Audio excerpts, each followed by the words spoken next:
जय हिंद साथियों, आप सभी का हार्दिक अभिनंदन है। अत्यधिक महत्वपूर्ण जो भाग है पेडागोजी के अंतर्गत अ, आकलन, मापन और मूल्यांकन की अवधारणाएं। मूल्यांकन जैसा आपको विदित है, किसी भी शिक्षण विधि, किसी भी विषय की शिक्षण विधि के अंतर्गत आधा भाग जो होता है वो मूल्यांकन पे बेस्ड होता है। और मूल्यांकन जब हम प्रारंभ करते हैं तो सबसे पहले हमें उन टर्मिनोलॉजी को जानना अत्यंत आवश्यक है जो आकलन, मापन, मूल्यांकन के रूप में होती है। और फिर इसके अंदर हम बहुत ज्यादा जब जाएंगे तो मूल्यांकन की कई सारी चीजें हम लोगों को पढ़नी है। लेकिन सबसे पहला वीडियो आकलन, मापन, मूल्यांकन की अवधारणाओं को समझने के लिए बहुत ज्यादा जरूरी है कि हम लोग इन टर्म्स को जाने, इन टर्म्स को समझें। आकलन क्या होता है, मापन क्या होता है, मूल्यांकन क्या होता है। हालांकि तीनों शब्दों को देख करके आपको ये तो थोड़ा सा अनुमान लगता है कि ये कोई प्रकार के परीक्षण है जो कुछ जांचने के लिए, परीक्षित करने के लिए, कुछ पता करने के लिए किए जाते हैं। वो पता क्या करना है और वो पता कैसे करना है और वो पता कब करना है, इस आधार पर यह तय होगा कि कौन सा आकलन, कौन सा मापन, कौन सा मूल्यांकन है। तो मैं बहुत विस्तार से, बहुत अच्छे तरीके से, अवधारणात्मक समझ शानदार बनाते हुए आपको इसको मैं अच्छे से क्लियर करता हूं। और हम लोग इस टॉपिक से जुड़े, सबसे पहले हम लोग एक बार याद उठाएं, उस कॉन्सेप्ट को याद उठाएं जहां से ये बात प्रारंभ होती है, जहां से ये बात चलती है। और आपको याद है मैंने बी एस ब्लूम की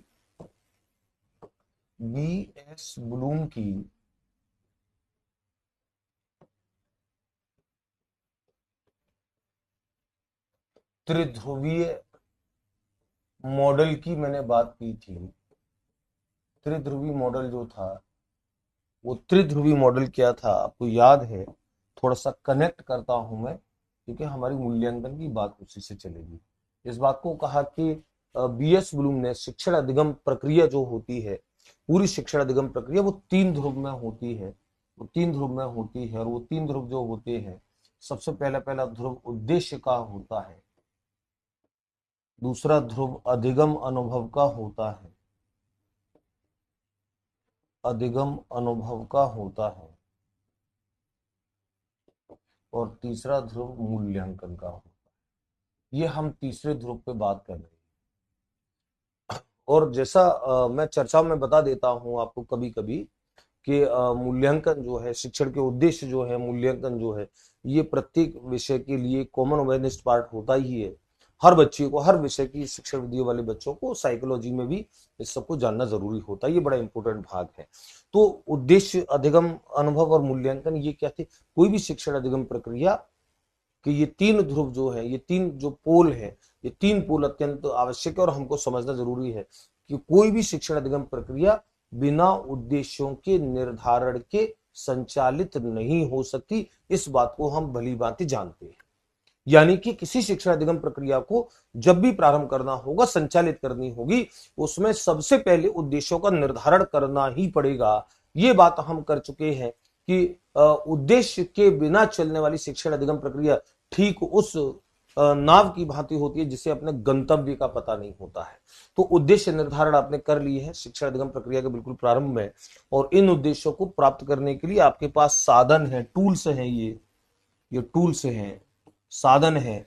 अधिगम अनुभव आप प्रदान करते हो बच्चों को, यानी कि सरल भाषा में मैं अगर बोलूं, बच्चों को आप ज्ञान देते हो, पढ़ाते हो, उनके साथ क्रियाएं करते हो, उनके साथ इंटरेक्शन करते हो। ये अधिगम अनुभव है। लेकिन सबसे अंत में एक प्रक्रिया होती है, वो सबसे अंत में प्रक्रिया होती है मूल्यांकन, जो इस पूरी शिक्षण अधिगम प्रक्रिया का अभिन्न अंग होती है।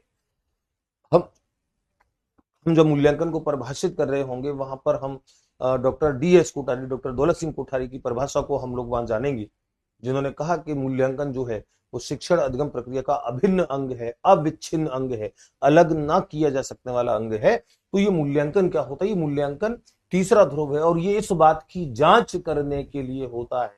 मेरे वाक्य को ध्यान से सुनेंगे। ये इस बात की जांच करने के लिए होता है कि ये उद्देश्यों की प्राप्ति हुई या नहीं हुई, और हुई तो किस सीमा तक हुई। तो मूल्यांकन एक एक ऐसा प्रमाण है, ये एक ऐसा प्रमाण है, एक ऐसा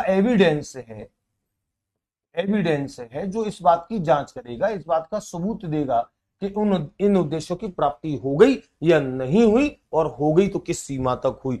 तो मैं अगर मूल्यांकन को अगर साधारण तौर पर इस त्रिध्रुवी, क्योंकि मूल्यांकन को परिभाषित तो हमें करना है, बहुत सारा समझना है, इसके अंदर जा जा करके समझना है, लेकिन अगर मूल्यांकन को बिल्कुल इनिशियल लेवल पर मैं अगर ये बात करूं, मूल्यांकन क्या होता है, उद्देश्य प्राप्ति की, उद्देश्य प्राप्ति की सीमा जांचने की, जांचने की प्रक्रिया मूल्यांकन होगी। ये इस त्रिध्रुवी मॉडल से, त्रिध्रुवी मॉडल से निकलने वाली सबसे पहली पहली अवधारणा मूल्यांकन को लेकर के, ये आपको समझ ली है। ये मूल्यांकन जो है, मूल्यांकन शिक्षण जो उद्देश्य आपने निर्धारित किए उसकी प्राप्ति की सीमा जांचेगी कि ये प्राप्त हुए या नहीं हुए, और हुए तो किस सीमा तक हुए। ये होता है मूल्यांकन को लेकर के सबसे पहली बात। तो कुल मिलाकर के जो आकलन, मापन, मूल्यांकन की जिस अवधारणा की मैं बात कर रहा हूं, तो कुल मिलाकर के है तो ये तीनों मूल्यांकन के ही अलग अलग स्वरूप हैं, अलग अलग रूप हैं, लेकिन कब किए जाएंगे, कैसे किए जाएंगे, तरीका क्या होगा, उद्देश्य मंतव्य क्या होगा, इस सब पे डिपेंड करेगा कि हम किसको मापन कहें, किसको मूल्यांकन कहें, किसको आकलन कहें। तो मूल्यांकन यानी कि सारे जो तीनों अंग हैं उसी गोत्र के हैं, समझ लीजिए ये तीनों मूल्यांकन गोत्र के ही आइटम है, आकलन, मापन, मूल्यांकन। अब किस गोत्र में क्या क्या अंतर है इस पे हम लोग बात करेंगे। तो सबसे पहले हम लोग बात करेंगे आकलन की अवधारणा, फिर मापन की, फिर मूल्यांकन की अवधारणा। आकलन की अवधारणा क्या कहती है? आकलन की अवधारणा, आकलन की अवधारणा, आकलन की अवधारणा। और आकलन की अवधारणा को मैं बताऊं उससे पहले एक छोटी सी चर्चा मैं आपके सामने प्रस्तुत और करूं, और वो चर्चा इसलिए है कि हमारी मूल्यांकन की जो परंपरागत पद्धतियां थी, मूल्यांकन की परंपरागत, मूल्यांकन की परंपरागत यानी कि प्राचीन पद्धति क्या है, जिससे हम और आप पढ़ करके आए हैं। मूल्यांकन की परंपरागत पद्धति, वो दो दो रूप उसमें होते हैं, और दो रूप मूल्यांकन की परंपरागत यानी कि जिस तरीके से हम लोग अपना मूल्यांकन करवा करके आए हैं। सामान्य तौर पर जिस तरीके से एक मूल्यांकन का जो सिस्टम है, वैल्यूएशन सिस्टम जो स्कूलों में अब तक चलता आया है, प्राचीन काल से लेकर अब तक, उसमें दो चीज प्रमुख होती है। एक तो सावधिक होती है, सावधिक मतलब पीरियोडिक होती है, पीरियोडिक होती है, यानी कि एक निश्चित अवधि के बाद केवल जांच करने के लिए कि निश्चित अवधि गुजर जाए, यानी कि इतनी अवधि तक आपने 2 3 4 6 माह पढ़ा दिया, उसके बाद ली जाएगी, यानी कि एक अवधि के बाद, एक ड्यूरेशन के बाद ली जाती है। और दूसरे, ये केवल, केवल सीखने की मात्रा का, सीखने की मात्रा, सीखने की मात्रा का परीक्षण करती है। यानी कि पुरानी पद्धतियों को, मूल्यांकन की पद्धतियों, क्योंकि मैं आकलन को आपको समझाऊं उससे पहले ये जानना जरूरी है कि हमारी पुरानी पद्धति क्या है। और पुरानी पद्धति ये थी कि सावधिक, पीरियोडिक जो है, एक अवधि तक पढ़ाए जाने के बाद फिर आप बच्चों की परीक्षा लेते हो, और केवल ये चेक करते हो कि बच्चे को कितना आता है, बच्चे ने जो सिखाया उसने कितना सीख लिया है। तो जैसे हमने फर्स्ट टेस्ट दिया, जुलाई में सत्र प्रारंभ होता है, अगस्त के लास्ट में 2 माह गुजर जाने के बाद फर्स्ट टेस्ट होता है, तो वो 2 माह की जो अवधि गुजर गई, पूरे 2 माह तक, 2 माह तक कुछ नहीं किया गया है हमारे साथ, केवल पढ़ाया, केवल पढ़ाया, केवल पढ़ाया गया है। 2 माह के बाद जाकर के प्रथम टेस्ट, उसके 2 माह बाद जाकर के द्वितीय टेस्ट, उसके 1 2 माह बाद जाकर के अर्धवार्षिक, उसके 3 4 माह जाने के बाद वार्षिक, मार्च अप्रैल तक जाकर के ये परीक्षाएं होती है। इनको सावधिक कहेंगे, पीरियड, एक पीरियड निकल जाने के बाद इस बात को केवल जांचना कि हमने कितना सीखा है। लेकिन हमारी सीखने में कमी कहाँ रही, कमी सीखने के अवरोधक कौन से हैं, उस सीखने सिखाने की प्रक्रिया में हमारा व्यवहार किस तरीके से, हमारे से मतलब एक अधिगमकर्ता का, शिक्षार्थी का व्यवहार किस तरीके से बदलता है, इन सारी चीजों पर हम लोग बात करेंगे। आकलन की अवधारणा को हम देखें। आकलन की अवधारणा, आकलन को अंग्रेजी में बोलते हैं असेसमेंट, असेसमेंट, असेसमेंट बोलते हैं। और इसकी, इस शब्द की जो उत्पत्ति है, इस शब्द की उत्पत्ति, ये परीक्षा की दृष्टि से एक अच्छा प्रश्न आपका बनेगा। इसकी उत्पत्ति जो है वो एक शब्द है एसिडियर, लैटिन भाषा का शब्द है, लैटिन भाषा का एक शब्द है एसिडियर, उससे ये बना है और इसका अर्थ होता है to sit with, to sit with यानी कि साथ बैठना, साथ बैठना। असेसमेंट का जो मूल शब्द है, आकलन का जो शब्द है अंग्रेजी असेसमेंट, उसका जो मूल शब्द है वो एसिडियर है, लैटिन भाषा का शब्द है और इसका अर्थ होता है साथ बैठना। साथ बैठने का यहाँ पर अर्थ क्या है? आप देखो आकलन जो कॉन्सेप्ट है, आकलन कॉन्सेप्ट एनसीएफ 2005 की, एनसीएफ 2005 के बाद, 2005 के बाद अधिक प्रचलन में आया है, अधिक प्रचलन में। आप देखेंगे एनसीएफ 2005 से पहले शिक्षण अधिगम प्रक्रिया में, शिक्षण अधिगम प्रक्रिया में इस असेसमेंट शब्द का प्रयोग बहुत ना के बराबर होता था। उसके बाद असेसमेंट 2000 एनसीएफ 2005 के बाद असेसमेंट शब्द बड़ा आम हो गया है और अभी शिक्षण अधिगम प्रक्रिया के साथ आकलन शब्द, जो असेसमेंट शब्द है, वो दृढ़ता से जुड़ा हुआ है। आकलन क्या होता है? आकलन शिक्षण अधिगम, ये साथ बैठने का मैं आपको परिभाषित कर रहा हूँ, एक्सप्लोर कर रहा हूँ कि आकलन जो होता है वो है तो मूल्यांकन का ही एक अंग, लेकिन ये एक ऐसी प्रक्रिया है, आकलन एक ऐसी प्रक्रिया है जो शिक्षण अधिगम प्रक्रिया के साथ साथ चलेगी, जिसका उद्देश्य बालकों को रैंक देना, ग्रेड देना, उपलब्धि देना नहीं होगा, बल्कि वो इस उद्देश्य से की जाती है। यानी कि ये एक ऐसे प्रकार का मूल्यांकन का ऐसा प्रकार है जिसका उद्देश्य बच्चों को उपलब्धि, ग्रेड, रैंक देना नहीं होता है, बल्कि ये शिक्षण अधिगम प्रक्रिया जो चल रही है, उस चल रही शिक्षण अधिगम प्रक्रिया की प्रभावशीलता की जांच करेगी, उसकी इफेक्टिवनेस की बात करेगी, उसको देखेगी कि शिक्षण अधिगम प्रक्रिया प्रभावशील है कि नहीं है, बच्चे प्रॉपर सीख पा रहे हैं कि नहीं सीख पा रहे हैं, जो शिक्षण विधियां जो प्रयुक्त हो रही हैं, जो तरीके अप्रोचेस जो यूज हो रहे हैं, वो सब बच्चों पे अच्छे तरीके से सिखाने में सक्षम हो रहे कि नहीं हो रहे हैं, और अगर उनमें संशोधन की अगर आवश्यकता है तो क्या संशोधन की आवश्यकता है, इन सबको जांचने के लिए जो परीक्षण किए जाते हैं वो आकलन होते हैं। ध्यान रखो, आकलन शिक्षण अधिगम प्रक्रिया के दौरान चलेंगे, सतत चलेंगे, लगातार चलेंगे। ये अधिगम को समृद्ध बनाने के लिए होते हैं, अधिगम को समृद्ध बनाने के लिए होते हैं, बच्चे के सीखने सिखाने की प्रक्रिया को एक गति देने के लिए होते हैं। तो आकलन जो होते हैं, आकलन, ध्यान रखो, आकलन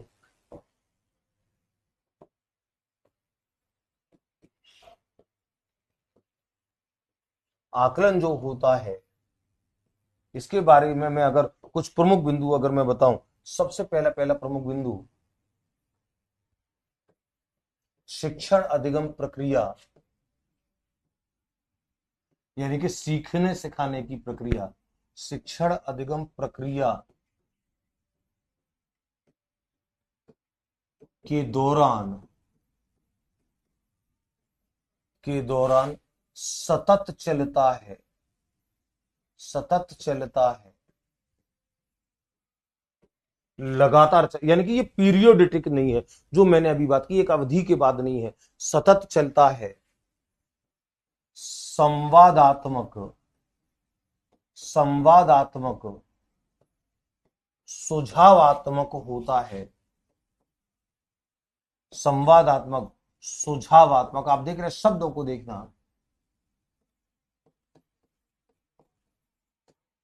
यानी कि आप बच्चों के साथ कम्युनिकेट करते हो, बच्चों के साथ आप बच्चों को आप पढ़ा रहे हैं, कोई सा भी विषय, गणित, विज्ञान, अंग्रेजी, हिंदी, सामाजिक, कुछ भी आप, पर्यावरण, कुछ भी आप पढ़ा रहे हैं, आप बच्चों को पढ़ाने के साथ साथ आप बच्चों से बीच बीच में आप बात करके उनसे कुछ चीजों के आंकड़े एकत्रित करते हैं, बच्चों के व्यवहार परिवर्तन से संबंधित आंकड़े एकत्रित करते हैं, ये जांचते हैं, यानी कि वो कितना सीख रहे हैं। ये जो जांचना है आपका, इस जांचने का उद्देश्य केवल ये चेक करना है कि सीखने सिखाने की प्रक्रिया सही चल रही है कि नहीं चल रही है। आप उनसे बातचीत करके, संवाद करके, और उनको कोई अंक ग्रेड नहीं देते, खाली आप ये पता करते ध्यान रखो ये आकलन है।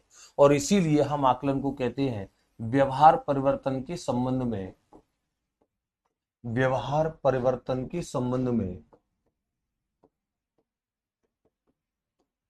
के संबंध में आंकड़े यानी कि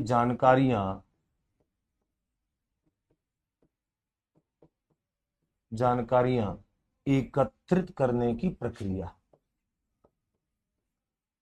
एकत्रित करने की प्रक्रिया है, एकत्रित करने की प्रक्रिया है। यानी कि ये इस बात की जांच करेंगी कि बच्चों के व्यवहार में क्या परिवर्तन आ रहा है, बच्चे कितना सीख पा रहे हैं, ये इस बात के लिए किया जाएगा। और साथ ही साथ शिक्षण अधिगम प्रक्रिया, ये आकलन से जुड़े बिंदु मैं बता रहा हूं, आकलन ये सब है, आकलन ये सब है।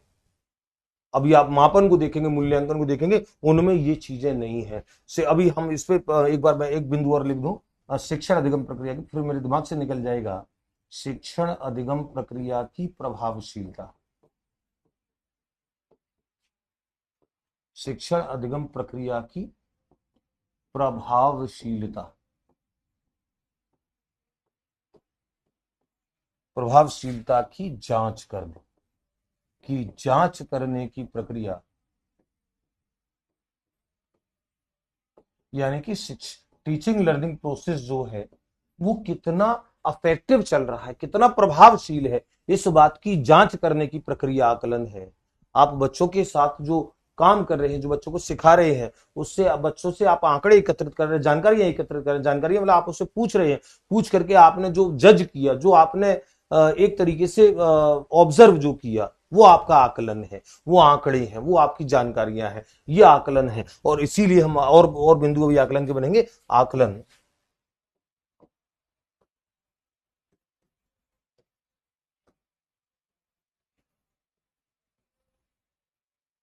और आकलन, क्योंकि आकलन को बहुत अच्छे से समझना है। आकलन प्रतिपुष्टि, फीडबैक, प्रतिपुष्टि यानी कि फीडबैक के माध्यम से, शिक्षण अधिगम प्रक्रिया में, शिक्षण अधिगम प्रक्रिया में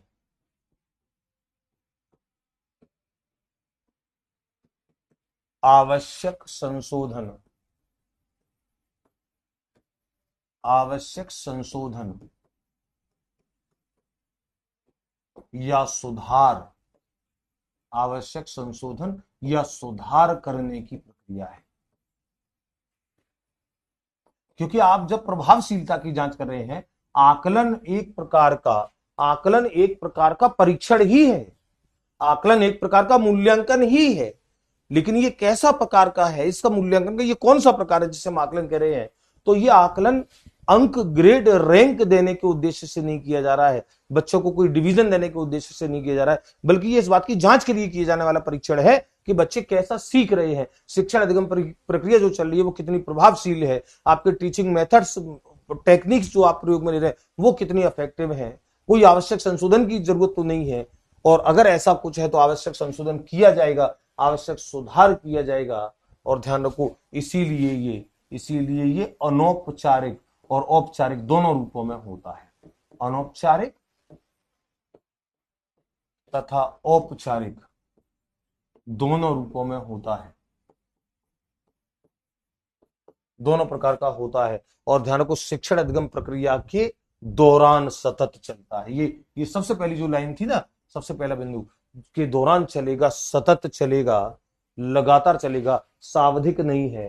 तो अनौपचारिक और औपचारिक दोनों प्रकार का होगा। आकलन का उद्देश्य जो होता है वो शिक्षण अधिगम प्रक्रिया में आवश्यक, वांछित, जो रिक्वायर्ड चेंज है, रिक्वायर्ड अमेंडमेंट है, वो करना होता है। बालकों के व्यवहार परिवर्तन को चेक करना होता है कि जितना चाहते हैं उतना परिवर्तन हो रहा है कि नहीं हो रहा है, अगर नहीं हो रहा है तो कौन से कारक ऐसे हैं जिस वजह से ये डिस्टर्ब हो रहा है, उनकी कमजोरी क्या है, उनकी कमजोरी पहचाननी है, उनका विश्लेषण करना है, उनकी समीक्षा करनी है, फिर उसके बाद आवश्यक संशोधन करना है। तो इसको भी मैं लिख दूं, कमजोरी, कमजोरी पहचान कर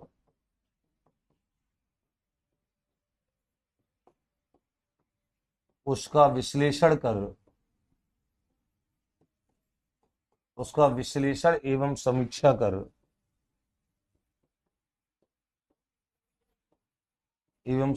कर सुझाव देने की प्रक्रिया है। आप बच्चों की सुझाव देने की प्रक्रिया है। आकलन इतना सब कुछ है, ध्यान रखो। मैंने आकलन के कितने सारे बिंदु लिखे हैं। आकलन अनौपचारिक तौर पर इनफॉर्मल हो सकता है, आकलन औपचारिक हो सकता है, शिक्षण अधिगम प्रक्रिया के दौरान चलेगा, सतत चलेगा। इसका उद्देश्य रैंक ग्रेड प्रदान करना नहीं होता है। ये भी और आकलन के बारे में लिखूं। आकलन और आकलन के इतने सारे बिंदु आपको एक साथ कहीं नहीं मिलेंगे। एक साथ मैंने इतने सारे बिंदु आपको लिखा दिए। आकलन इतना सब कुछ है। परीक्षा में जब सवाल जुड़ता है कि आकलन के संबंध में कौन सा महत्वपूर्ण है, कौन सा सही है, कथन सही है, कौन सा कथन गलत है, तो ध्यान रखो वहां पर ये जो सारी समझ होती है, ये सारी समझ होती है, वो सब काम करती है। तो हमने जैसे कहा, अभी मैं बात कर रहा था किस बात की, कि कमजोरी पहचान कर उसका विश्लेषण समीक्षा कर सुझाव देने की प्रक्रिया है।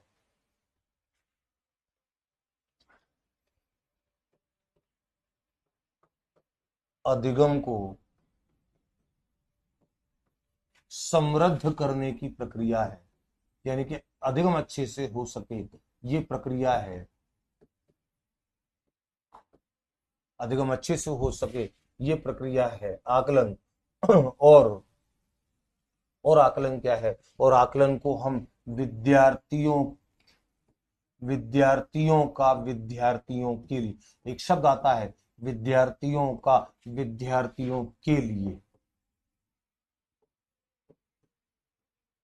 विद्यार्थियों के लिए आकलन जो होता है वो विद्यार्थियों का होता है, विद्यार्थियों के लिए होता है।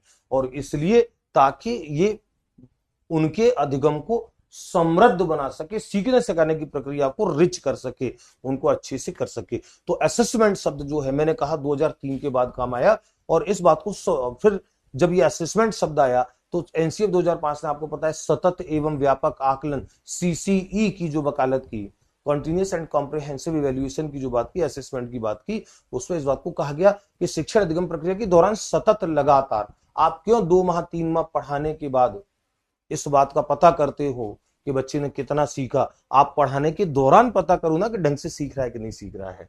ये रैंक ग्रेड प्रदान नहीं करता है, रैंक ग्रेड उपलब्धि प्रदान नहीं करता। ध्यान, उपलब्धि प्रदान, आकलन कभी भी ये काम नहीं करता है। ये केवल सुझाव देता है, ये संवाद करता है, सुझाव देता है, फीडबैक देता है, शिक्षण अधिगम प्रक्रिया की प्रभावशीलता का पता बताता है, बालकों की कमजोरी के क्षेत्रों को बताता है। और इसीलिए हम कहते हैं कि जो निदानात्मक परीक्षण, आगे ये सारी बातें जुड़ेंगी, निदानात्मक परीक्षण जो होते हैं, संरचनात्मक जो होते हैं, ये सब आकलन के ही प्रकार होते हैं, आकलन के ही प्रकार हैं, आकलन के ही प्रकार है। और गुणात्मक प्रकृति, यानी कि गुण, एक और मुझे याद है कि गुणात्मक प्रकृति का होता है। कितने सारे बिंदु आकलन के लिए, गुणात्मक प्रकृति, गुणात्मक प्रकृति और मात्रात्मक की अभी हम बात करेंगे, क्योंकि अभी इस गुणात्मक का विपरीत शब्द आएगा मात्रात्मक, जो ये बता रहा है कि कितना ज्ञान है। अभी मापन में हम उसी बात को पढ़ेंगे। तो जब केवल ये बताएगा कि बच्चे को इतना परसेंट आता है, 100 में से उसके 65 अंक आए हैं, इसका मतलब 65% दक्षता उसको आती है, 35% नहीं आती है। ध्यान रखो, ये मात्रा है। आकलन ये मात्रा नहीं बताता है, आकलन गुणात्मक, गुण बताता है। गुण का मतलब क्या कमजोरी है, क्या चीज है, क्या कमी है, उसका विवरण देता है। तो आकलन के बारे में एक बार देखें, आकलन क्या क्या है। आकलन जो है, मैंने कहा आकलन 2003 के बाद सबसे ज्यादा, एनसीएफ 2005 के बाद सबसे ज्यादा प्रयोग में आया। और असेसमेंट शब्द जो होता है आकलन का, वो असेसमेंट शब्द एसिडियर शब्द से बना है। एसिडियर शब्द लैटिन भाषा का शब्द है, जिसका अर्थ होता है टू सिट विद, यानी कि साथ बैठना, यानी कि विद्यार्थियों के साथ बैठना। आपको निर्णय नहीं देना है, आपको सुझाव देना है, आपको सलाह देनी है। आप बच्चों के साथ बैठ करके जो सीखने सिखाने की प्रक्रिया चल रही है, उसके दौरान आपको करना है, लगातार करना है, सतत करना है। संवाद और सुझाव के लिए करना है। बच्चों से संवाद करोगे, उनसे जो आंकड़ी जानकारियां जो आएंगी, सीखने सिखाने के संबंध में जो जानकारी आएंगी, उनको लेकर के आपको सुझाव देने हैं, इस उद्देश्य से किया जा रहा है जो परीक्षण, वो आकलन है। व्यवहार परिवर्तन के संबंध में जानकारियां, सूचना एकत्रित करता है, आंकड़ा एकत्रित करता है, ये प्रक्रिया आकलन है। शिक्षण अधिगम प्रक्रिया की प्रभावशीलता की जांच करने की प्रक्रिया आकलन है। ये पता करता है कि शिक्षण अधिगम प्रक्रिया की प्रभावशीलता क्या है। प्रतिपुष्टि, फीडबैक के माध्यम से शिक्षण अधिगम प्रक्रिया में आवश्यक संशोधन, सुधार करने की प्रक्रिया है। औपचारिक अनौपचारिक दोनों प्रकार का हो सकता है। कमजोरी पहचान करके उसका विश्लेषण करता है, समीक्षा करता है, निष्कर्ष निकालता है, सुझाव देता है, अधिगम को समृद्ध बनाता है। ये मतलब समृद्ध बनाने के उद्देश्य से, ये सारे उद्देश्य से जुड़ी बातें हैं कि आकलन का उद्देश्य क्या है, आकलन के ये सारे उद्देश्य है। विद्यार्थियों का विद्यार्थियों के लिए है, रैंक ग्रेड नहीं देता है। निदानात्मक संरचनात्मक आकलन के प्रकार होते हैं और गुणात्मक प्रकृति का होता है। तो मैं अगर पूरी बात का निचोड़ दूं, आकलन क्या है? आकलन एक परीक्षण है जो त्रिध्रुवी मॉडल है बीएस ब्लूम का, उसका जो तीसरा ध्रुव है मूल्यांकन, जो इस बात की जांच कर रहा है कि शिक्षण उद्देश्यों की प्राप्ति हुई या नहीं हुई, हुई तो किस सीमा तक हुई, वही मूल्यांकन का एक प्रकार है। लेकिन ये परंपरागत पद्धतियों से भिन्न है। वो एक अवधि के बाद जाकर के केवल ये जांचती हैं, मूल्यांकन की परंपरागत पद्धतियां कि बच्चे ने कितना सीखा। आकलन ये काम नहीं करता है। ये शिक्षण अधिगम प्रक्रिया की समाप्ति पर नहीं होता है, बल्कि प्रक्रिया के दौरान होता है, लगातार होता है। और इस बात की जांच करने के लिए होता है कि संपूर्ण प्रक्रिया का हालचाल क्या है, संपूर्ण प्रक्रिया का हालचाल क्या है, इस बात के लिए होता है। ये आकलन होता है। आकलन को आपको इन सारी चीजों से समझना है। तो फिर अगर आकलन ये है, तो फिर मापन और मूल्यांकन क्या है? तो मापन और मूल्यांकन के कॉन्सेप्ट को और समझ लो, फिर तीनों चीज और ज्यादा अच्छे से क्लियर होगी। मापन यानी कि मेजरमेंट,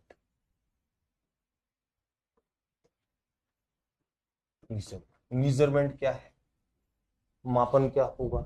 ध्यान रखो, मापन, अब इसको आप ऐसे समझें, मापन को इस एग्जाम्पल से समझें कि मैं अगर इस बात को बोलूं कि एक बच्चे की किसी विषय में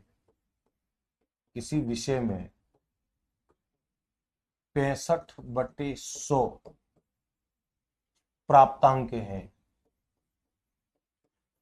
65/100 का मतलब 100 में से 65 अंक अगर उस बच्चे के आए हैं, इसका सीधा सा अर्थ क्या होगा? इसका सीधा सा अर्थ ये होगा कि उसकी दक्षताएं जो हैं, दक्षताएं 65% प्राप्त हैं, 65% प्राप्त हैं, और 35% जो दक्षताएं हैं वो उसको प्राप्त नहीं है, प्राप्त नहीं है। तो 65% अंक आए हैं, इसका मतलब उसको 65% आता है। जो सिखाने के लिए जो जो दक्षताएं निर्धारित थी उस कक्षा के लिए और उस विषय के लिए, उसमें से 65% उसने सीख लिया है, मतलब 35% उसने नहीं सीखा है। मतलब ये एक मात्रा को प्रदर्शित कर रहा है, ये मात्रा है, ये एक मेजरमेंट है, ये एक क्वांटिटी है। तो ध्यान रखो, मापन जो होता है, ये मापन भी मूल्यांकन का ही एक अंग होता है, मूल्यांकन का ही एक अंग होता है, मूल्यांकन का ही एक अंग होता है। लेकिन ये संकीर्ण संकीर्ण यानी कि संकुचित, यानी कि नैरो कॉन्सेप्ट है, नैरो अवधारणा है, संकुचित अवधारणा है। संकुचित का मतलब छोटी अवधारणा है, सिकुड़ी अवधारणा है। और छोटी क्यों है? क्योंकि इसका दायरा छोटा है। और दायरा छोटा क्यों है? कि ये केवल ज्ञान की मात्रा का परीक्षण करता है, केवल ज्ञान की मात्रा का, ज्ञान की मात्रा का परीक्षण करता है। और ज्ञान की मात्रा के परीक्षण का मतलब क्या है? ज्ञान की मात्रा के परीक्षण का मतलब है कि केवल ये पता करेगा कि कितना सीखा है, कितना सीखा है, कितना सीखा है, बस। और कितना सीखा है, लेकिन क्यों नहीं सीखा है, न सीखने के कारण क्या है, उसकी कमजोरी के क्षेत्र क्या है, फीडबैक क्या है, इससे कोई मतलब नहीं है। ध्यान को मापन जो होता है ये भी एक निर्णय है। ध्यान को मापन जो है, मापन इसके बारे में भी तथ्य देख लो। प्रक्रिया के अंत में होगा, प्रक्रिया के अंत में होगा, अंत में, प्रक्रिया के अंत में, इसको अंडरलाइन कर देता हूं। आकलन दौरान होता है, लगातार होता है, मापन प्रक्रिया के अंत में होता है, केवल मात्रात्मक प्रकृति का होता है। मापन केवल मात्रात्मक यानी कि क्वांटिटेटिव, क्वांटिटेटिव होता है, केवल क्वांटिटेटिव होता है। और क्वांटिटेटिव मतलब व्यवहार के जो तीन पक्ष होते हैं, संज्ञानात्मक, भावात्मक और क्रियात्मक। संज्ञानात्मक जिसका संबंध मानसिक क्षमताओं से होता है, भावात्मक जिसका संबंध इमोशंस से, भावनाओं से, संवेगों से, रुचियों से, प्रेरणाओं से होता है, और क्रियात्मक जिसका संबंध कौशलों से होता है। किसी की जांच नहीं करता, केवल सीखने की जांच करता है, केवल संज्ञानात्मक पक्ष से संबंधित होता है, केवल संज्ञानात्मक पक्ष से संबंधित होता है। और एक ही पक्ष से संबंधित होता है, इसीलिए इसको एकांगी प्रक्रिया भी कहते हैं। एकांगी प्रक्रिया, ऐसी टर्मिनोलॉजी से जरूर परिचित हुआ करो, ऐसे शब्दों से, क्योंकि ऐसे शब्द जो होते हैं जब परीक्षा में जुड़ते हैं कि मापन के संबंध में कौन सा एक तथ्य गलत है, कौन सा एक कथन सही नहीं है, तो ये एकांगी प्रक्रिया है, एक पक्षी प्रक्रिया है, यानी कि एक ही पक्ष का, और वो पक्ष होगा संज्ञानात्मक। केवल सीखने की मात्रा का पता लगी कितना सीखा है, और उस सीखने की मात्रा को, सीखने की उपलब्धि को, सीखने की उपलब्धि को अंकों से, उपलब्धि को अंकों या प्रतीकों के माध्यम से व्यक्त करने की प्रक्रिया है, प्रतीकों के माध्यम से।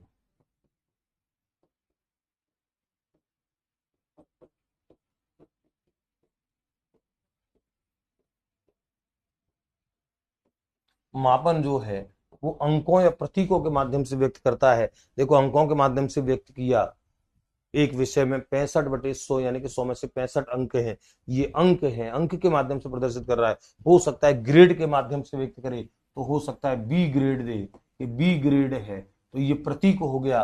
तो ए बी सी ग्रेड में व्यक्त करे, या अंकों में दे, 65 है, 72 है, 70 है, जो भी, तो एक संकेत जो दे रहा है, एक मात्रा जो बता रहा है। बी ग्रेड भी अपने आप में एक मात्रा होती है, क्योंकि बी ग्रेड का अपना एक निश्चित रेंज होती है कि इतने अंक से इतने अंक है तो ये ग्रेड, इतने अंक से इतने अंक है तो ये ग्रेड, तो ये भी अपने आप में एक मात्रा है, और ये तो मात्रा आपको साफ साफ दिख ही रही है।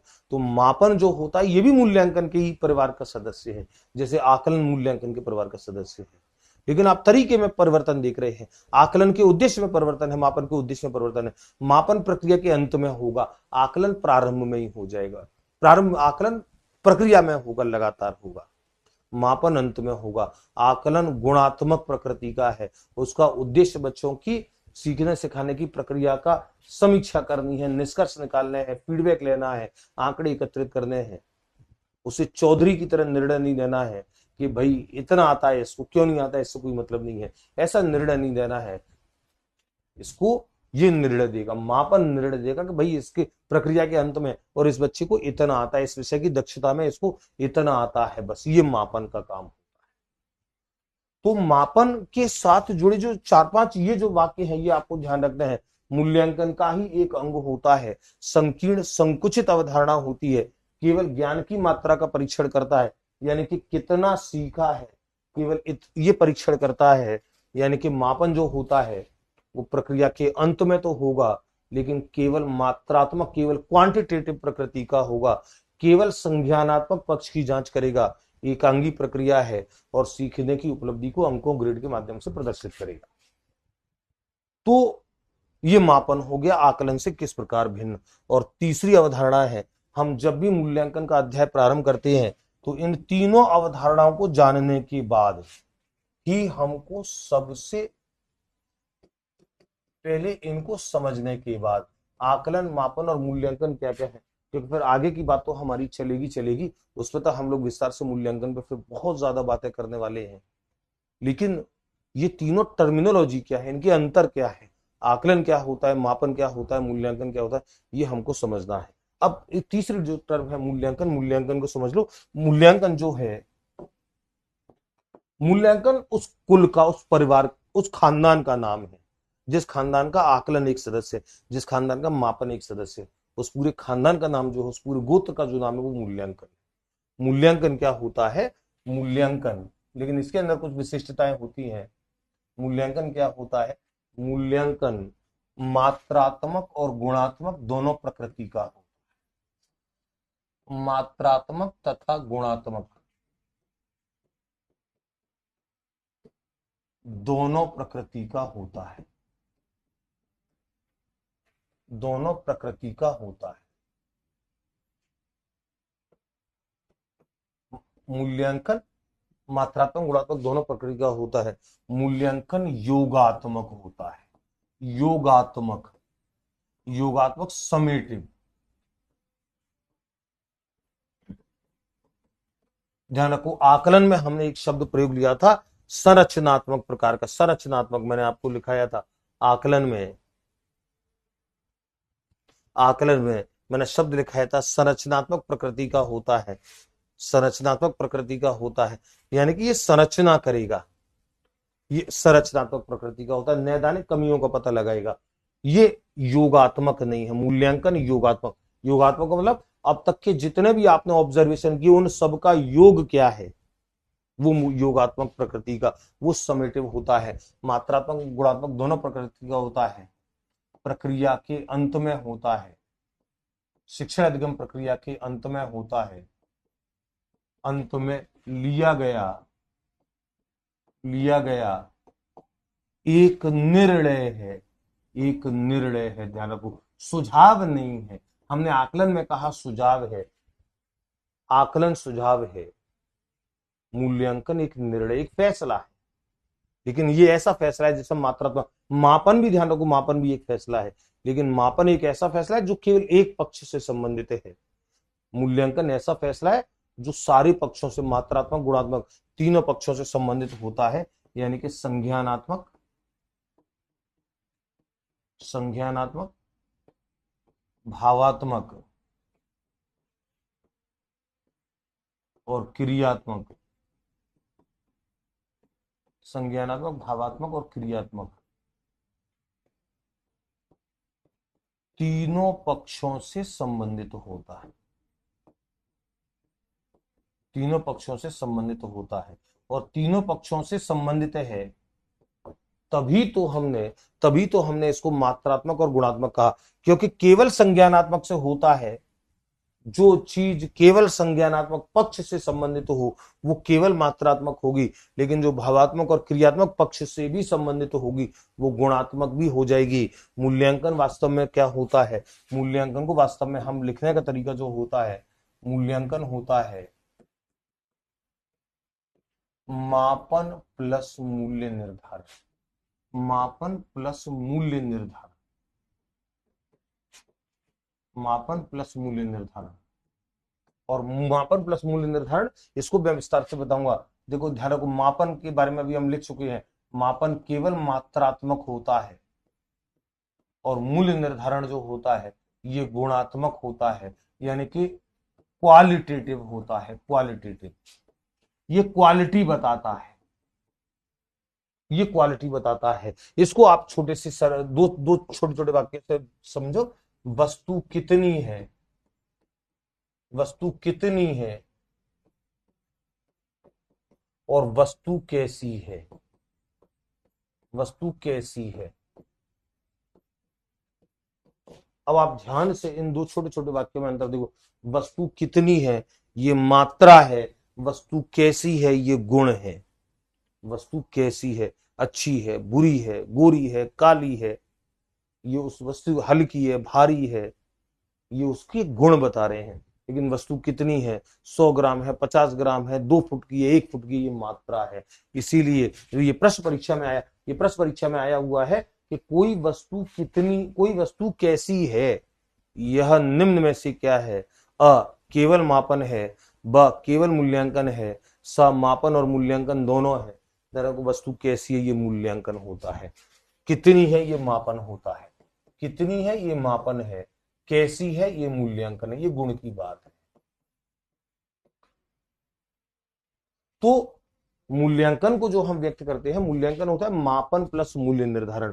आपने जो मापन किया है उसके मूल्य के बारे में भी अगर आपने उल्लेख किया है, आपने उसके मूल्य भी बताए हैं, आपने उसकी गुणवत्ता भी बताई है, तो इसका मतलब फिर आप मूल्यांकन कर रहे हैं। उदाहरण के लिए अगर मैं इस बात को, जो अभी हमने कहा कि 65/100 प्राप्तांक हैं, अब आप ध्यान से इसको समझना कि मैं इस 65/100 प्राप्तांक, अगर मैं केवल इतना कहता हूं किसी बच्चे के बारे में कि उसके 65/100 यानी कि 100 में से 65 प्राप्तांक हैं, इसका मतलब है कि मैं केवल मात्रा बता रहा हूं।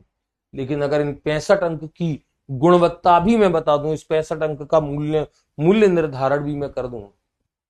उदाहरण के लिए अगर ये मान लीजिए हिंदी भाषा है या अंग्रेजी भाषा है या संस्कृत उर्दू कोई भाषा है, अगर ये मान लीजिए भाषा विषय के प्राप्तांक हैं, तो मैं ये कहूं कि हिंदी में उसके 100 में से 65 अंक आए हैं, तो केवल अंक देख करके आप इसकी गुणवत्ता नहीं पता कर सकते कि इस बच्चे का निबंध वाला यानी कि साहित्यिक भाग मजबूत है या कमजोर है, या व्याकरणी भाग मजबूत है कि कमजोर है। अगर ये गणित के अंक हैं 65, 100 में से 65 आए, तो आप इस 65, 100 में से 65 को देख करके ये निर्णय नहीं ले सकते कि ये अंक रेखा गणित के, अंक गणित के, बीज गणित के किस भाग में कमजोर है, किस भाग में मजबूत है, कहाँ पे इसकी तर्क शक्ति, कल्पना शक्ति, चिंतन शक्ति कमजोर है, गणनात्मक कौशल कमजोर है, यानी कि अंक गणित में होशियार है नहीं, बीज गणित में होशियार है, ये कुछ पता नहीं लग रहा है।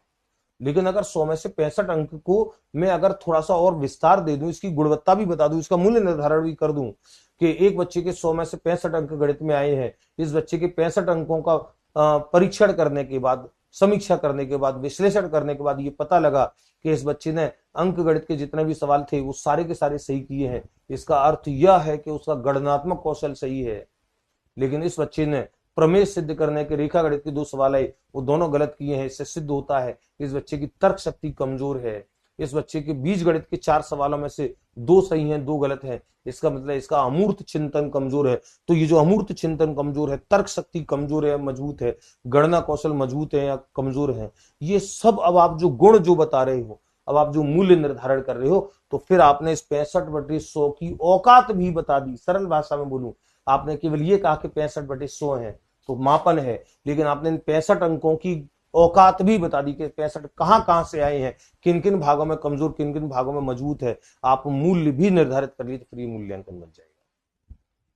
तो मूल्यांकन जो है एक व्यापक अवधारणा है, व्यापक बड़ी अवधारणा है ना। मूल्यांकन जो है वो व्यापक अवधारणा है। मैं और बिंदु इसके मूल्यांकन को बना देता हूं।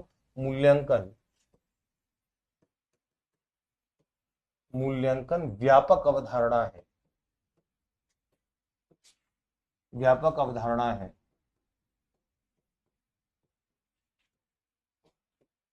तथा मापन इसका एक अंग है, तथा मापन इसका एक अंग है। यानी कि मापन जो केवल केवल ज्ञान की सीखने की मात्रा को बता रहा है, इसका एक अंग है।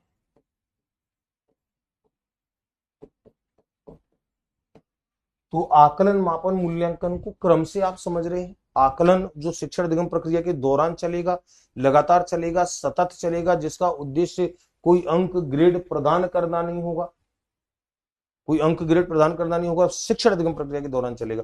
वो सुझाव के लिए, वो सलाह के लिए, वो सुधार के लिए, वो फीडबैक देने के लिए, वो कमजोरी के क्षेत्रों की पहचान करने के लिए, वो शिक्षण अधिगम प्रक्रिया की प्रभावशीलता की जांच करने के लिए, फिर उसमें कोई संशोधन देना है, करना है, उसके सुझाव देने के लिए चलने वाली प्रक्रिया, वो ऐसा परीक्षण है।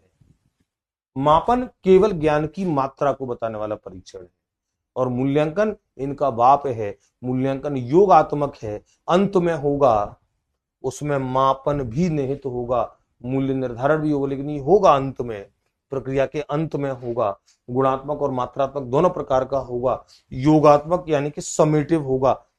अब तक के सारे जो निष्कर्ष आपने आकलन के भी, जो शिक्षण अधिगम प्रक्रिया के दौरान आपने जो आकलन बच्चों के साथ किए, तो ऑब्जर्वेशन किए, उन सबके निष्कर्षों को भी सबको शामिल करके, उनका योग करके फिर जो निर्णय आएगा वो निर्णय आपका मूल्यांकन होगा। प्रक्रिया के अंत में लिया गया एक निर्णय होता है, संज्ञानात्मक, भावात्मक, क्रियात्मक तीनों पक्षों से संबंधित होता है। तो विद्यार्थियों आकलन, मापन, मूल्यांकन की कॉन्सेप्ट को समझे बिना मूल्यांकन का जो पूरा एक जो खंड है साइकोलॉजी में, शिक्षण विधियों में, सब में उभयनिष्ठ पार्ट होता है। सबको पढ़ना ही पढ़ना होता है। आप किसी भी विषय, किसी भी ग्रेड, किसी भी परीक्षा को जवाब देने जाते हो और वहां पे जहाँ पेडागोजी, शिक्षण विधियां, शैक्षणिक रीति विज्ञान कुछ भी होता है, वहां किसी भी नाम से हो, वहां पर ये मूल्यांकन उसका एक अनिवार्य, यानी कि मूल्यांकन को आप अलग कर ही नहीं सकते हैं। और क्यों अलग नहीं कर सकते हैं? क्योंकि दौलत सिंह कोठारी ने जब इस बात को कहा कि शिक्षण अधिगम प्रक्रिया का अविच्छिन्न अंग है, अभिन्न अंग है, इसको आप पूरी शिक्षण अधिगम प्रक्रिया में से निकाल ही नहीं सकते, क्योंकि उद्देश्य का निर्धारण आपको करना ही करना है। उन उद्देश्यों को प्राप्त करने के लिए आपको कुछ साधन, कुछ अधिगम अनुभव बच्चों को प्रदान करने हैं, यानी कि बच्चों को पढ़ाना पड़ेगा। फिर ये उद्देश्य प्राप्त होने लगेंगे तो अंत में इस बात की जांच तो की जानी जरूरी है कि ये उद्देश्य प्राप्त हुए कि नहीं हुए। तो ये जो प्रक्रिया जो ये जांच करती है कि शिक्षण उद्देश्य प्राप्त हुए कि नहीं हुए, यही प्रक्रिया को मूल्यांकन कहा जाता है। ये मूल्यांकन की मोटा मोटी कॉन्सेप्ट है, मोटा मोटी अवधारणा है। फिर इसके अंदर हम जाकर के देख रहे हैं, और हमने सबसे पहले बात की आकलन को लेकर के, मूल्यांकन की परंपरागत पद्धति का, लेकिन हमने उल्लेख किया कि परंपरागत पद्धतियां जो मूल्यांकन को लेकर के अब तक हैं, जिसपे हम लोग अब तक परीक्षाएं देते आए हैं, वो सावधिक होती हैं, पीरियोडिक होती हैं।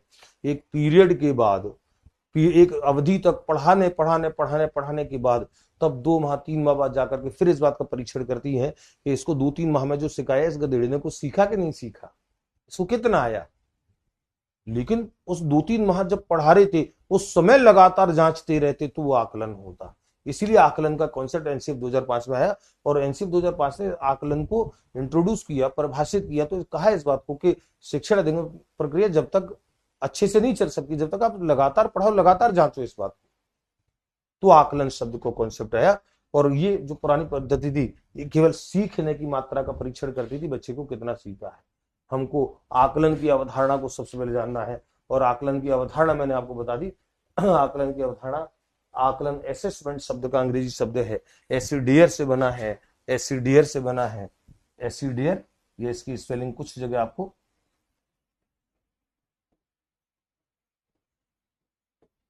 एसीडियर ये भी मिलेगी। लैटिन भाषा का शब्द है एसीडियर। इसका मतलब होता है टू सिट विद, यानी कि साथ बैठना। एक अध्यापक विद्यार्थियों के साथ बैठता है, उनके सीखने सिखाने की प्रक्रिया का ऑब्जर्वेशन करता है, बारीकी से ऑब्जर्वेशन करता है।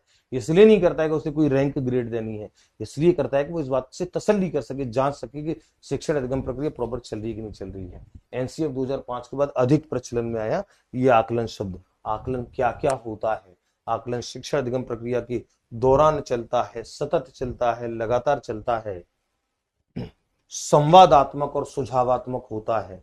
संवादात्मक, सुझावात्मक होता है। व्यवहार परिवर्तन के संबंध में आंकड़े, जानकारियां एकत्रित करता है। किस लिए एकत्रित कर रहा है, क्या होगा इन आंकड़ों का? इन आंकड़ों का विश्लेषण होगा, समीक्षा होगी, उससे निष्कर्ष निकाले जाएंगे, फिर कोई सुधार जो करना होगा वो सुधार किया जाएगा। तो व्यवहार परिवर्तन के संबंध में आंकड़े एकत्रित करने की प्रक्रिया है। शिक्षण अधिगम प्रक्रिया की प्रभावशीलता की जांच करने की प्रक्रिया है कि प्रभावशीलता क्या है, इफेक्टिवनेस कितनी है, जो प्रोसेस चल रहा है सीखने सिखाने का वो कितना इफेक्टिव है, इस बात की जांच करने का नाम आकलन है। फीडबैक प्राप्त करने का नाम आकलन है, और उसके आधार पर जो आवश्यक संशोधन सुधार करना है वो आकलन का उद्देश्य है। औपचारिक और अनौपचारिक दोनों प्रकार से हो। अनौपचारिक मतलब बच्चों के साथ संवाद कर रहे हैं, ऐसे भी होगा, और आप औपचारिक प्रकार से भी ले सकते हैं। इस पे हमारी आकलन और इनको लेकर के जब हम अंदर चल पड़ेंगे, फिर वहां पर पुनः चर्चा में ये चीज पुनः आएंगी। लेकिन फर्स्ट जो चीज है वो इन कॉन्सेप्ट को समझना ही सबसे ज्यादा इंपॉर्टेंट है। बालक की कमजोरी के क्षेत्र जो है उनको पहचान करके उनका विश्लेषण करना है, समीक्षा करनी है, और उनमें सुधार जो करना है उसका सुझाव देने की प्रक्रिया आकलन होती है। अधिगम को समृद्ध बनाने की, यानी कि उनकी लर्निंग अच्छी, रिच हो सके, अच्छी हो सके, इस प्रक्रिया को आकलन कहते हैं। इस बात को जांचने की प्रक्रिया को आकलन कहते हैं। आकलन विद्यार्थियों का होता है, विद्यार्थियों के लिए होता है। मैं आकलन के 3 अलग अलग प्रकारों पर भी चर्चा करूंगा। आकलन के जो 3 अलग अलग प्रकार जो बहुत ज्यादा नोन है, परीक्षा में बहुत ज्यादा जुड़ते हैं। आकलन जो होता है सीखने के लिए आकलन, सीखने का आकलन, और सीखने के रूप में आकलन। Assessment for learning, assessment of learning, assessment as learning. तो ये आकलन के प्रकार के, इसको पृथक से एक वीडियो में हम लोग बात करेंगे। तो आकलन विद्यार्थियों के लिए होता है। रैंक ग्रेड उपलब्धि प्रदान नहीं करता है आकलन कभी भी, ये निदानात्मक और संरचनात्मक प्रकार का होता है, गुणात्मक प्रकृति का होता, मात्रा नहीं बताता है, गुण बताता है, प्रकृति बताता है, कैसी सीखने की स्थिति कैसी है, ये आपका आकलन होता है। मापन मीजरमेंट क्या होता है, मीजरमेंट, और मीजरमेंट के लिए मैंने कहा कि ये भी मूल्यांकन का एक अंग है, संकीर्ण प्रत्यय है, संकुचित प्रत्यय, नैरो कॉन्सेप्ट है। नैरो इसलिए है कि केवल एक चीज की जांच करेगा कि बच्चे ने कितना सीखा है, क्यों नहीं सीखा, सीखने में कहां कहां रुकावट आई, अधिगम अवरोधक क्या थे, परिस्थितियां क्या थी, इससे कोई केवल ये निर्णय देगा, प्रक्रिया के अंत में देगा, निर्णय देगा, ड्यूरिंग प्रोसेस नहीं है, आफ्टर प्रोसेस है। ड्यूरिंग प्रोसेस आकलन है, आफ्टर प्रोसेस मीजरमेंट है, लेकिन आफ्टर प्रोसेस ऐसा वाला प्रोसेस है जो केवल अंक बताएगा, केवल संकेत ग्रेड बताएगा, यानी कि जो सीखने की मात्रा बताएगा। मूल्यांकन का एक ऐसा अंग है जो संकीर्ण होता है, संकुचित होता है, केवल ज्ञान की मात्रा का परीक्षण करता है, यानी कि कितना सीखा है, केवल ये बात बताता है। इसीलिए मापन के लिए ये बड़े इंपॉर्टेंट सेंटेंस है कि मापन जो होता है वो प्रक्रिया के अंत में तो होता ही होता है, लेकिन केवल मात्रात्मक यानी कि केवल क्वांटिटेटिव होता है, केवल क्वांटिटी बताता है, केवल संज्ञानात्मक पक्ष कॉग्निटिव डोमेन से संबंधित होता है। एक अंगी प्रक्रिया है, यानी कि एक ही अंग पे कितना सीखा है, इस बात पे बात करने वाली प्रक्रिया है, और सीखने की उपलब्धि को अंकों, ग्रेडों, प्रतीकों के माध्यम से ये व्यक्त करता है। मूल्यांकन क्या है, मूल्यांकन इवेल्युएशन, मूल्यांकन को आप जानते हैं इवेल्युएशन बोलते हैं मूल्यांकन को, और इवेल्युएशन जो है ये ब्रॉड कॉन्सेप्ट है, एक ब्रॉड व्यापक अवधारणा है, व्यापक अवधारणा है, और ये मात्रात्मक गुणात्मक दोनों प्रकार का होगा, योगात्मक होगा। प्रक्रिया के अंत में लिया गया एक निर्णय जो होता है, सब बातों को ध्यान में, मात्रा को भी और गुण को भी, इन सब को ध्यान में रख करके, इन सब का योग करके, तभी तो हमने योगात्मक कहा है, समेटिव करके फिर अंत में लिया गया एक जो निर्णय होगा वो मूल्यांकन होगा। संज्ञानात्मक, भावात्मक, क्रियात्मक तीनों पक्षों की बात करेगा, यानी कि मूल्यांकन को हम व्यक्त करते हैं मापन प्लस मूल्य निर्धारण। मापन इसमें समाहित होता है, मूल्य निर्धारण और किया जाता है, जैसे मैंने अभी आपको स्पेशलिटी स्वंक का औकात मैंने आपको करके बताई। तो ये जो मूल्यांकन व्यापक अवधारणा मापन से एक अंग होता है। तो मूल्यांकन को लेकर के, मूल्यांकन, आकलन, मापन, मूल्यांकन, ये तीन अवधारणाओं को, तीन कॉन्सेप्ट को अच्छे से जानना है, इनके अंतर को समझना है, फिर तो हम अंदर जाकर के बहुत सारी चीजें हमारी मूल्यांकन को लेकर के होनी है। बहुत सारी अवधारणा पे हम लोग बात करेंगे, और सारी बातें जो है मूल्यांकन की, वो मैंने आपको बताया कि इतना एक कॉमन ये टॉपिक होता है कि सब जगह काम आता है। मूल्यांकन प्रत्येक जगह है, जहां पर पेडागोजी है, जहां पर साइकोलॉजी है, वहां पर इवेल्युएशन, जहां टीचिंग लर्निंग प्रोसेस है, वहां बिना इवेल्युएशन के कुछ हो ही नहीं सकता है। जैसे शिक्षण अधिगम प्रक्रिया का अविच्छिन्न अंग है, हमारे पेडागोजी का भी अविच्छिन्न अंग है, इसीलिए शिक्षण विधियों के आधे से सिलेबस में मूल्यांकन छाया हुआ होता है। तो विद्यार्थियों, मैं समझता हूं कि इन सारी जो अवधारणाएं, सारी जो स्लाइड्स हैं, उस पर आप लोग अच्छे से एक बार विचार करोगे, मेरी पूरी चर्चा को वापस सुनोगे, अच्छे से ध्यान से सुनोगे, एक एक बात को नोट करोगे, और जो जो बिंदु मैंने आकलन को लेकर के, मापन को लेकर के, मूल्यांकन को लेकर के लिखे हैं, उन बिंदुओं पे विशेष तौर पे आप उन्हें ध्यान देंगे, उन्हें लिखेंगे, उन्हें समझेंगे, उनके अंतर को पहचानेंगे। मेरी चर्चा में मैंने जो बात की है उनके माध्यम से उस अंतर को महसूस करने का काम करना। और आकलन, मापन और मूल्यांकन, इस कॉन्सेप्ट को जब आप समझ लेते हो, फिर मूल्यांकन पे हमको आगे बढ़ करके बहुत सारी चीजें सीखने से कोई रोक नहीं सकता है, फिर बड़ी आसानी भी हो जाती है। हमारी मुलाकात होती रहेगी सिलेबस के अन्य खंडों पर। हम लोग अच्छे से पढ़ेंगे, दम से पढ़ेंगे, मजबूती से पढ़ेंगे, अंडरस्टैंडिंग करके पढ़ेंगे, और हर वीडियो, हर टॉपिक जब आप अच्छे से समझ लेते हो, मैं आपको बता रहा हूं कि ये समझ आपकी सबसे ज्यादा ट्रांसफर होती है। मेरा हमेशा फोकस, मेरा हमेशा प्राथमिकता इस बात को लेकर के रही कि बच्चा कभी रटना नहीं है, अच्छे से चर्चाओं को सुनना है, समझना है, वो आपके दिमाग में बस जाती हैं, फिर परीक्षा में सवाल घूम फिर करके भी आता है, वो आपके पढ़े हुए कॉपी मैटर में से भी नहीं होता, वो परीक्षक ने अपनी मर्जी से बनाया होता है, हालांकि सिलेबस तो वही होता है, अपनी मर्जी से भी उसने बनाया होता है, तो वहां भी आप निर्णय ले पाते हो। लेकिन वहां भी आप निर्णय, जो प्रश्न आपकी कॉपी या किताब या नोट्स में नहीं है, उस पर भी आपने निर्णय ले लिया, इसके लिए सक्षम आपको ये नोट्स बनाते हैं। ये सारी समझ बनाती है। इसीलिए इन चर्चाओं का बड़ा महत्व है। चलिए, हमारी मुलाकात होती रहेगी सिलेबस के अन्य खंडों पर। जय हिंद, जय भारत।